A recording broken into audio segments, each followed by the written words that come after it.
brought to you by Penguin.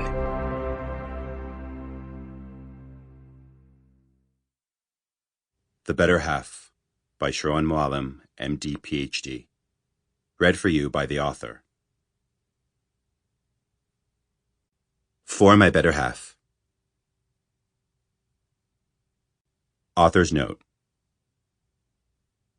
Some of the names, case details, and identifying characteristics of people referenced in this book have been changed to protect the confidentiality of patients, colleagues, acquaintances, friends, and family. In some cases, scenarios and descriptions have been altered or combined to provide an added level of anonymity, as well as to give clarity to an idea or diagnosis. This book is intended as a reference volume only, not as a medical manual. It is not intended as a substitute for any treatment that may have been prescribed by your doctor. If you suspect that you have a medical problem, I urge you to seek competent medical help. I have undertaken, as boldly as I can, but not without shame, to treat a topic previously ignored, but by no means far from the truth, namely, the nobility and preeminence of the female sex. Henricus Cornelius Agrippa, Antwerp, April 16th, 1529. Introduction. Here are some basic facts. Women live longer than men. Women have stronger immune systems. Women are less likely to suffer from a developmental disability, are more likely to see the world in a wider variety of colors, and overall are better at fighting cancer. Women are simply stronger than men at every stage of life. But why? I became fixated on this question one summer night as I lay inside an ambulance speeding toward the hospital after a serious car accident. Lying on the stretcher, hooked up to the monitors, I found myself reflecting on two specific events in my past that had become vivid memories.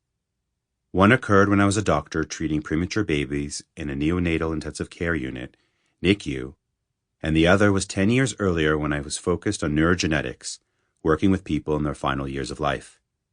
The two events seemed connected in some way, but I couldn't quite put my finger on how. Then, amid the chaotic activity in the back of that ambulance, the realization hit me. We all have those life events that make us question certain basic assumptions. The two things I thought about that summer night, and the crystallizing moment that followed, all link to the argument I'll be making in this book. And the thesis is this: women are genetically superior to men. When I started doing research as a neurogeneticist, someone who specializes in the genetic mechanics of neurodegenerative disease, one of the unexpected challenges I experienced was recruiting sufficient numbers of healthy older adults to participate in the studies.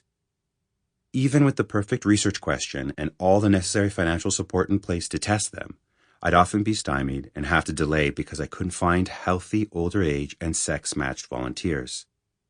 The recruitment process could take years.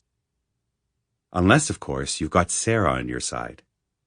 Sarah's in her late 80s and has 2 titanium hips, but with her walker, she's pretty much unstoppable. Her weekly schedule consists of a watercolor course, swimming, and a cardio class, rounded out with a regular dancing soiree. If that wasn't enough, Sarah takes part in almost daily events at different senior centers across the city. She's a member of a volunteer organization that visits hospitalized older adults who may not have any family or friends to spend time with them. She also happens to be my grandmother. I'm often asked by family members if I'd be willing to speak to Sarah directly about slowing down. Everyone gets worried that she's simply too busy. My response to them is always the same. It's because she's so active and draws so much meaning from her daily activities that she's doing as well as she is. More important, if she stopped being social, I would quickly run out of older adult research volunteers. My grandmother first started helping me recruit for my studies almost 20 years ago. She wasn't shy about giving advice either. "You'll never get one person wanting to help you with your study with that scary white lab coat and name tag on," she said. "If I were you, I'd try taking it off, and your nurse too. No lab coats. They scare us. It reminds me of my surgeries, and why would I want that?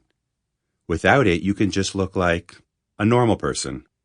After all, you're asking people to give up a piece of themselves, and that's a big deal. You'll see." Sample complete. Ready to continue?